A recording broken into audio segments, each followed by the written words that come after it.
Peace. What's good, guys? How's it going? Hope you guys are doing well. Extreme Rules is finally over and done with. It's in the books. And this shit was basically fucking filler from start to finish. Nothing of importance happened, even though Sasha Banks returned. I'm fine with that shit, but at the end of the day, who cares?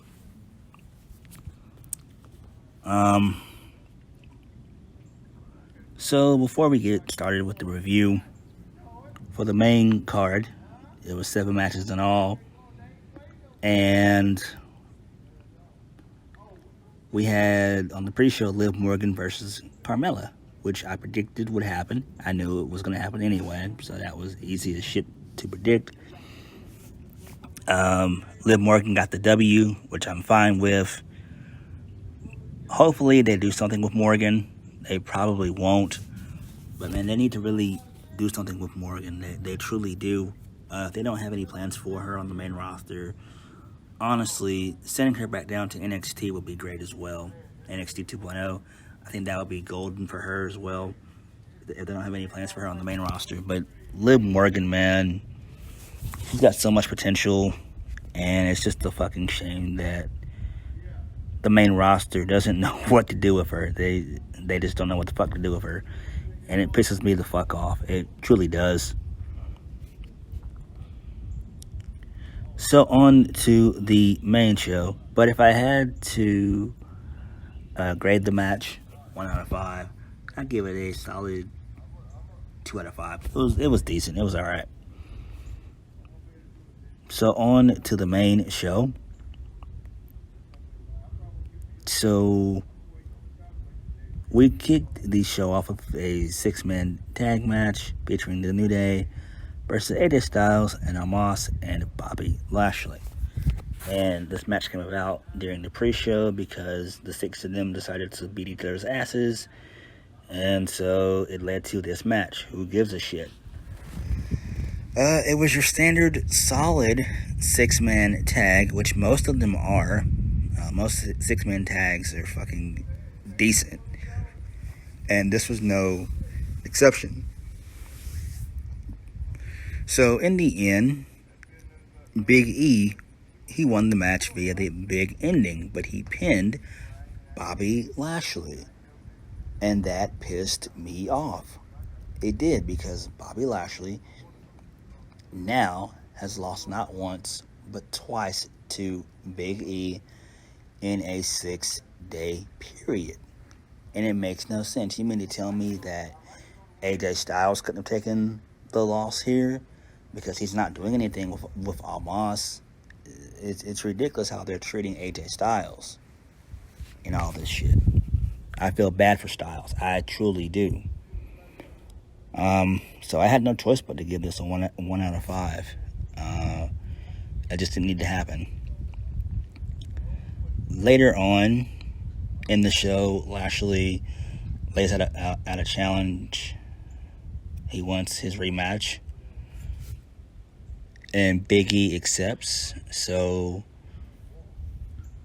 at the start of Monday Night Raw, it's going to be Bobby Lashley versus Big E for the WWE Championship, which should be good, but we all know that Big E's not losing. And so I imagine what they're going to do with Lashley is probably send him to Smackdown to kind of keep him out of that title picture and put him in the main event scene of the Universal Championship picture. Kind of have him floating around, and maybe also in the upper mid-card as well. But, I'm just not a fan of Lashley losing, so I had no choice but to give this a 1 out of 5. Next, we had a very fucking good match with the Usos and the Street Profits for the SmackDown Tag Team Championships. Montez Ford is a fucking star in the making, man. I could see this guy being United States champion. I could see him also being the Intercontinental champion as well. And this guy checks all the boxes. He can cut a pretty decent promo. He's got great athleticism.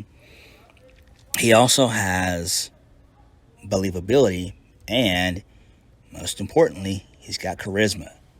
This guy can go places. I can see this guy, like I said before, holding the IC title or the US title, as well as being featured in some prominent feuds. I mean, this guy is great. I would love if they do this in the draft. I would love for Montez and Bianca to go to Raw and kind of leave Dawkins on his own, because Dawkins in his own right is pretty good as well. So, but man, that was a solid match, man. I love that tag match. I really do wish that this would have been the opener to Extreme Rules. I think that would have set it off perfectly. It really would have, and you could have put the 6-man tag in this spot. I think it would have been fine. So that's what I would have done if I was booking this show. But the Usos retain via the double Uso splash, and I gave that a 3 out of 5. That match was fucking awesome. Moving on, next we have Alexa Bliss versus Charlotte Flair for the Raw Women's Championship. This was an okay match. Post-match, Charlotte beats down Alexa. She gives her the big boot. She throws her over the announce table, and she completely obliterates Lily, tearing her up, shredding her, and I'm like, damn. So it's finally over, and I'm glad that it happened. I'm fine with it. Charlotte retains via the natural selection. And I gave the match itself a 2 out of 5. So I'm fine with that. So hopefully we get Alexa Bliss back to normal. Either the Goddess Alexa Bliss or the Harley Quinn version of Alexa Bliss. Either or I'm fine with. But there's nothing else they could do with Alexa. And to be honest with you, I see her being drafted to Smackdown when the draft occurs this coming Friday. Moving on, Jeff Hardy versus Sheamus versus Damian Priest for the United States Championship. It's a triple threat match. This was a very good triple threat match, but I gave this a 1 out of 5 because of a fucking roll-up. A fucking roll-up. I despise roll-ups. So, enough said. Moving on. Bianca Belaire versus Becky Lynch for the Smackdown Women's Championship. This was an actual good match. The two work well together. They have good chemistry in the ring, being together this one time. So I did enjoy the match. Thankfully, it was a DQ finish, which I knew they had to do because you had some fucking dummies in the community say, oh no, well Becky should have beaten Bianca clean. No, why the fuck would you do that? So it was a no contest. Sasha Banks returned, and she takes out both women with double backstabbers. And I'm liking where this is going. So it's going to be in the main event scene for the women, Bianca, Becky, and Sasha. But we all know, with the draft looming, we all know good and damn well that NBC Universal, they're not going to be happy with Fox having that much talent within the women on that side of the roster. That's not going to happen. So we do know that more than likely Bianca's going to be moved to Raw. She's going to be drafted to Raw. It makes sense. And I don't think that NBC Universal is going to allow Fox to have all that talent, all that female talent. It's just not going to happen. There's just no way. But if it ever was to be a triple threat match, I would love to see that either at a WrestleMania or at a SummerSlam. Either or, I'm fine with, but it has to be at one of those fucking pay-per-views. It has to be at your big four, your big five. And I'll rephrase that. I'll change that.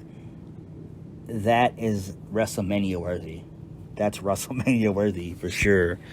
To main event a show? No. Maybe to co-event? Maybe to main event like a night one of a WrestleMania. Oh, that'll be fine to do that, like a night one of a WrestleMania. That's fine.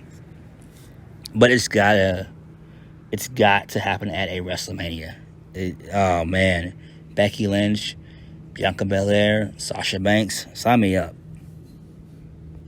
And then the main event, Roman Reigns versus Demon Balor for the Universal Championship in an Extreme Rules match.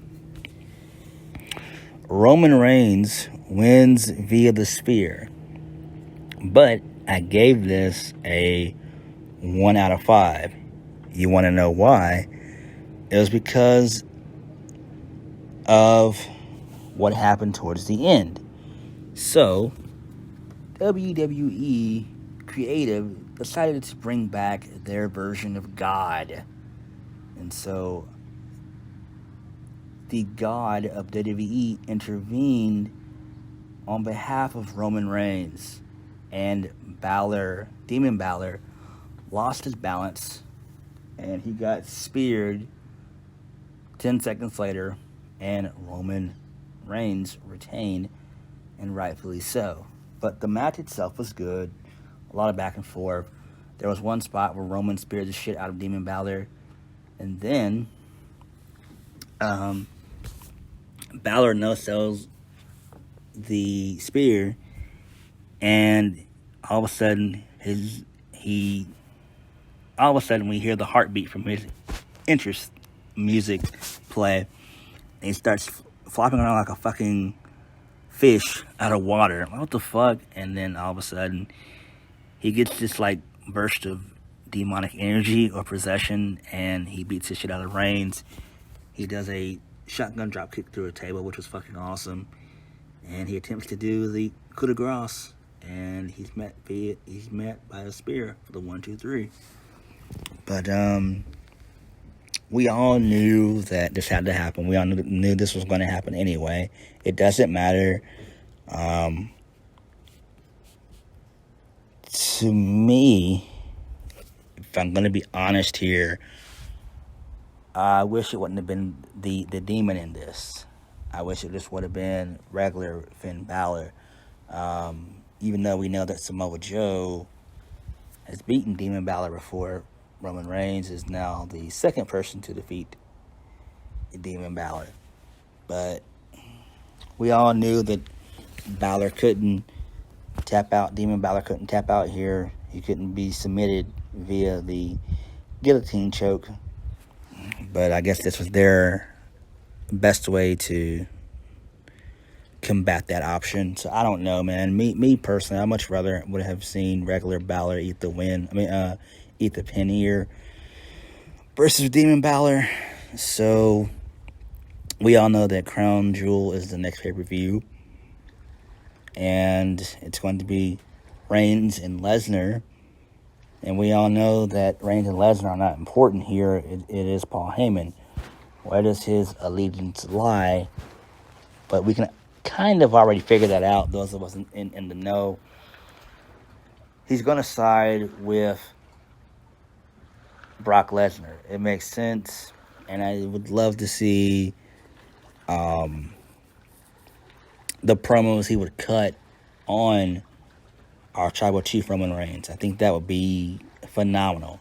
And I think going into this thing that Reigns at this point with this feud with him and Lesnar, doesn't really need Paul Heyman right now. So the story can breathe a little bit. It can breathe. You can change it up a little bit. So the story can breathe, because we all know it's to basically get us to Survivor Series, and it's also meant to bring us closer to Mania, where we have The Rock and Roman at WrestleMania 38. That's what it's all building towards. So I'm fine with this. Now, where does Finn Balor go from here? Demon Balor? Obviously, the Monday Night Raw. But also, I think the reason why this happened, too, is because Balor not too long ago said in an interview that he didn't need WWE. So, I don't know. I'm putting two and two together. It seems like this is what could happen. But I do see Finn Balor getting drafted to Raw during the draft. I mean, what else is he going to do on SmackDown? Nothing. What, go back into the mid-card? No.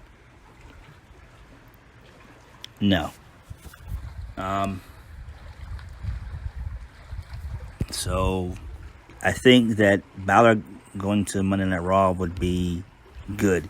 And Raw basically would need some baby faces, like a shit ton. So, on that note, thank you guys for watching. Hit the like button, comment down below, and subscribe for my videos. I'll catch you guys later. Peace.